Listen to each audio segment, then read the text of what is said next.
Okay, so the recipe that I found for the quick pickle kohlrabi requires 2 pounds of kohlrabi. Ooh, that's a little bit much. Each of these are 2 pounds. So it looks like I'm gonna have a lot of pickled kohlrabi. We'll see when I cut it all apart. But look at that is a lot of big kohlrabi. Okay, I'm gonna estimate it to be 20 pounds. Yeah, easily 20 pounds. So got my work cut out for me today. Let's take this inside. I gotta run into town to go get some chicken feed, and then I'll come back and we'll try our hand at making some pickled kohlrabi. Okay, it is time to deal with these monsters. Look at this.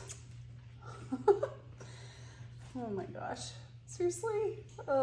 I'm not sure exactly how this is gonna go. So my plan is to follow a recipe from Serious Eats. The title of it is Shredded Kohlrabi Quick Pickle Recipe. I'll link it in the description box below. Hopefully it is good, but it is one that you make and you just keep in the refrigerator until you're ready to eat it.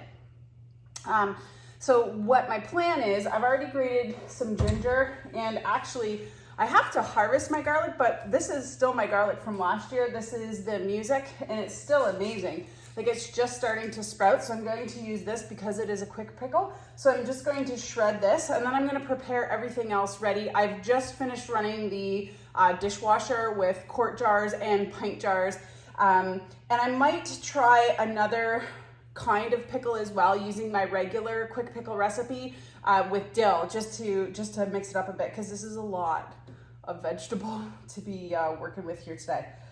So let's get going in processing some of these kohlrabi.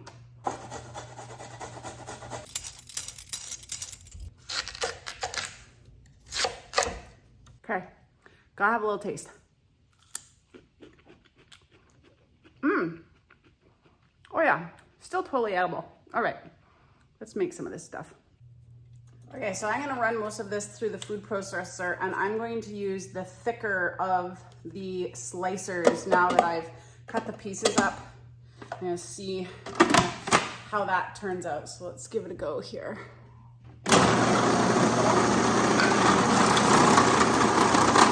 Add the kohlrabi to the jars. So one of these monsters filled 2 quarts.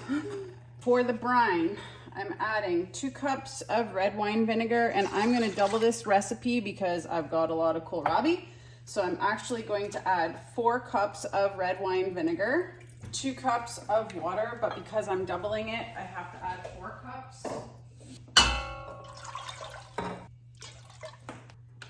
The recipe calls for 2 tablespoons of honey. I'm going to add 4 and a dash of maple syrup. That's my addition. The recipe does not call for that.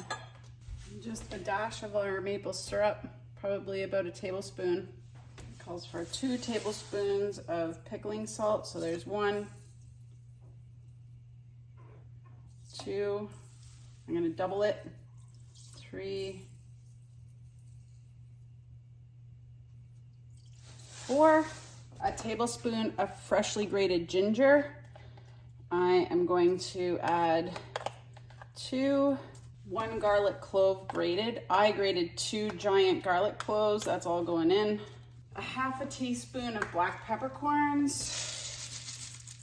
So we're putting in a teaspoon-ish. And a 1/4 teaspoon of red chili flakes. These are our chilies, not too hot. So about, I don't know, half teaspoon, half to 3/4 of a teaspoon, because they're not very spicy. Now we have to bring this to a boil. Stir to get the honey off the bottom and everything kind of mixed in.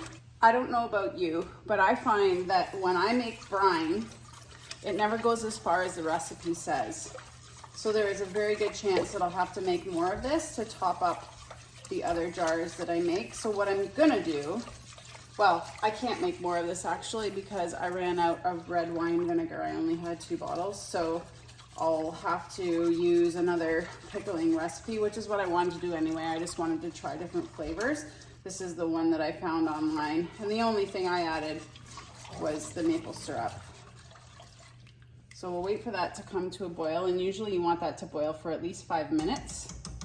While I'm waiting for that to boil, I'm gonna process more of these kohlrabi so that I can kind of keep going with this process. If this tastes half as good as this smells, oh my gosh, it's so good. So my brine has come to a rolling boil. I'm just gonna let it boil here for a couple more minutes.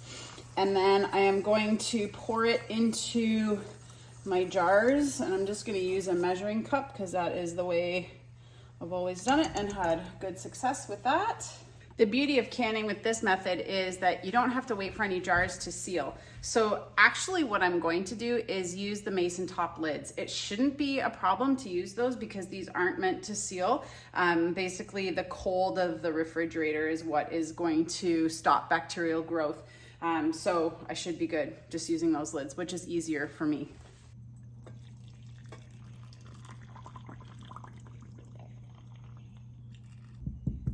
I call this burping the jars. It's like burping a baby. You want to get all the air out. Even when you're doing refrigerator stuff, you want to make sure you've tried to remove as much of the air as possible from in the jars. If you don't want to burp using this canning tool, that's what it's specifically meant for, is getting the air out. And you can see all the air bubbles coming up when I run it down the side of the jar. So if you have one of these, if you don't, use a knife, use a spatula.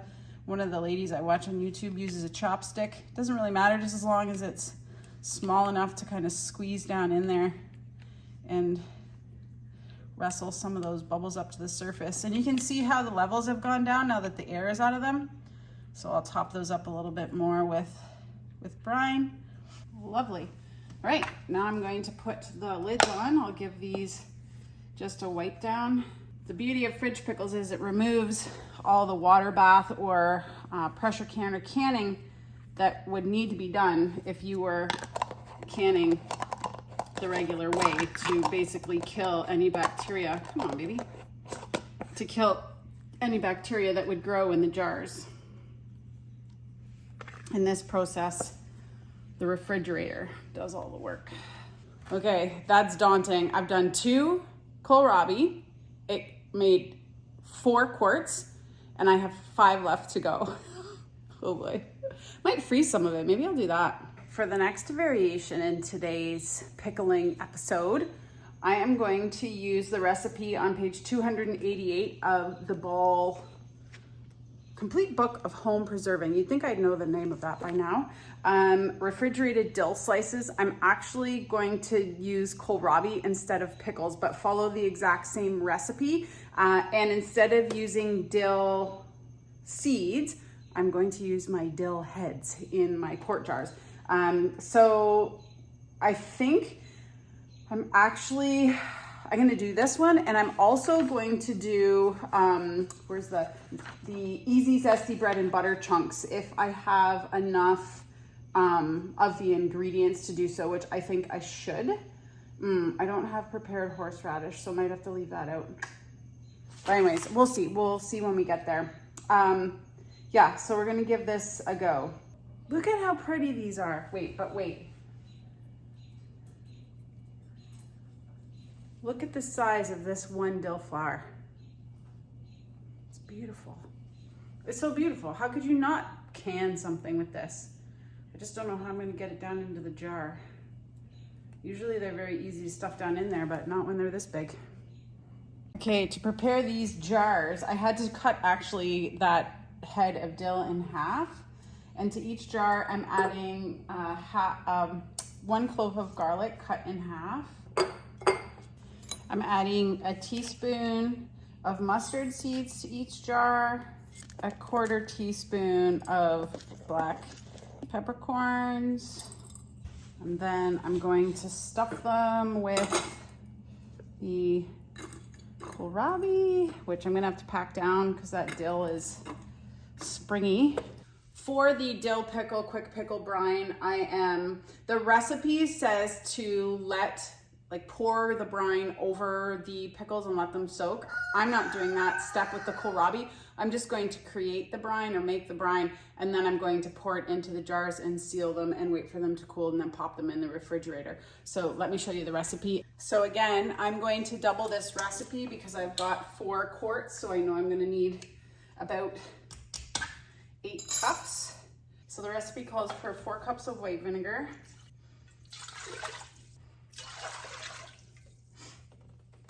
4 cups of water.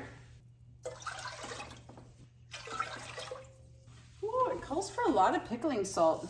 If I'm doubling it, it calls for 12 tablespoons. I find that hard to believe.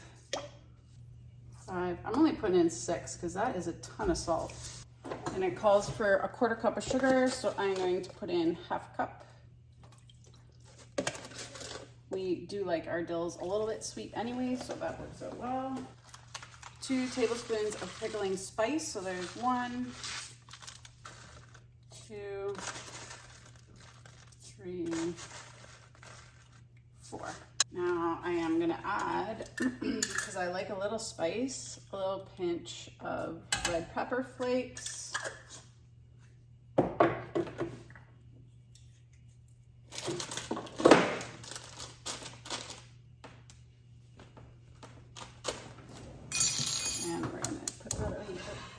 Boiling. So same as the last batch, we're going to boil it for at least 5 minutes at a rolling boil. All right, I'm feeling pretty overwhelmed by the amount of pickled kohlrabi that I'm going to make if I use any more of these. Like, I still have 5 left to process. So what I am going to do, because I really like to eat kohlrabi stir fried or roasted or whatever, I'm actually going to prepare it all, blanch and freeze it so that we have some in the freezer for the winter time. And then I do have those few that we're gonna have for dinner tonight. So I am just going to chop all these, blanch it and get her down in the freezer. So still waiting for my brine to boil. So I'll bring you back when that is ready to go.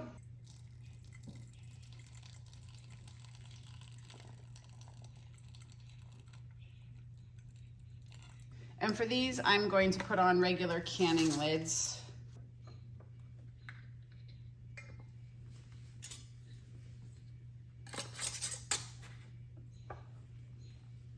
Okay, well, there's pickled kohlrabi in 2 ways, dill and the other, which is like ginger garlic. I will definitely do this again. It was a really easy process, just not with as much volume, but that was only because of the circumstances, because we went away, so I was doing it all at once. Normally I wouldn't let them get that big, but they're still really tender, so that's really great. I'm hoping to be able to process the rest here today, but I won't bring you along for that. Basically, you cut it into cubes and blanch it for 6 to 7 minutes and put it in a freezer bag. And in fact, you could probably just put it in a freezer bag and freeze it. So I might do some both ways and try it out. Oh, I forgot what it feels like to spend a day in the kitchen processing food. So I did the 2 types of pickles, and then I've blanched the other 5 kohlrabi. So this is what they look like after I take them out of the blanching water. I blanch them for 6 minutes. That's at a boil for 6 minutes, not as it comes up to a boil. And then I put them out on these trays to cool off. Then I bag them up, label them, and toss them in the freezer. So I'll probably get like maybe 5 bags of blanched kohlrabi. I was like, I've done so much blanching, I could be on the Golden Girls, or I was singing, because I think I'm getting delirious, Blanching Queen. Oh, I'm telling you, I am just like, I'm beat, and it's only 3:30. Can you tell I've been on vacation? Anywho, I hope you are doing some garden preservation, no matter what it is at this time of year. We're ramping up. We're starting to see some stuff come out of the garden. Well, what am I talking about? I haven't even been here. So maybe I feel like I'm ramping up, but you all have been probably doing stuff for a long while now. Anyways, hope you're enjoying your garden produce. Thanks for watching, and we'll see you next time.